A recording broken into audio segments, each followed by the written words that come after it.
Hello everyone, আসসালামু আলাইকুম সবাইকে। আজকের ভিডিওটা হচ্ছে আমাদের স্কুল জীবনে সবার একসাথে শেষ মজা, আমাদের স্টাডি ট্যুর নিয়ে। আমাদেরকে নিয়ে গেছিলো হচ্ছে হিস্টোরিক্যাল সোনারগাঁও।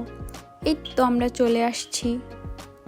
এদিকে না সব কিছু একদম জোর করে হাতের মধ্যে আইসক্রিম, তারপরে ফুলের তোড়া ধরা দিতেছিল কোনো কারণ ছাড়াই।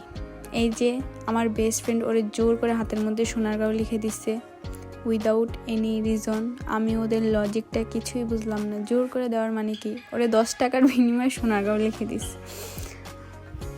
তারপরে এই রাজবাড়িটা অনেক সুন্দর ছিল, যদিও আমি ভিতরে ঢুকি নাই। আর এইদিকে আমার বেস্ট ফ্রেন্ড, ও নাকি এখান থেকে আমাকে জুতা কিনে দিবে, তারপর খাট কিনে দিবে।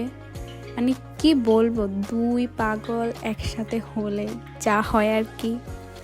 তারপর আমরা মেলার ভিতরে ঢুকছি। এই শাড়িগুলো খুবই সুন্দর ছিল, যদিও আমি কিনি নাই। আর এদিকের কাঠের এবং মাটির জিনিসগুলা এত সুন্দর ছিল, কিন্তু আমি কোনো কিছুই কিনতে পারি নাই, কারণ আমার বেস্ট ফ্রেন্ড আমাকে কিছু কিনতে দেয় নাই। আমি দোকানের ভিতরে ঢুকি, ও আমাকে জোর করে টেনে টেনে নিয়ে আসে, কারণ আমি নিজেও জানি না। আমি যত টাকা নিচ্ছিলাম তত টাকা নিয়ে বাসায় ব্যাক আসছি কোনো কারণ ছাড়া। আর এই বায়োস্কোপের ভিতরে কি যে দেখাইছে আল্লাহ ভালো ভালো জানে।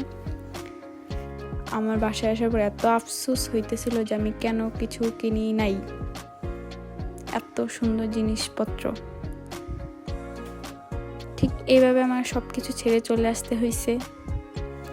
তারপরে তো আমাদেরকে খাবার দিছে, আমরা নদীর ফিল নিয়ে খাবার খাইতেছিলাম। আর ওই দিকে লটারি চলতেছিল, আমি নেই কারণ আমি কখনোই পাই না। তারপর আমাদেরকে সন্ধ্যার আগে বাসায় নিয়ে আসছে, কারণ আমরা মেয়ে মানুষ, আমরা নাকি হারাই যাব। আল্লাহ হাফেজ।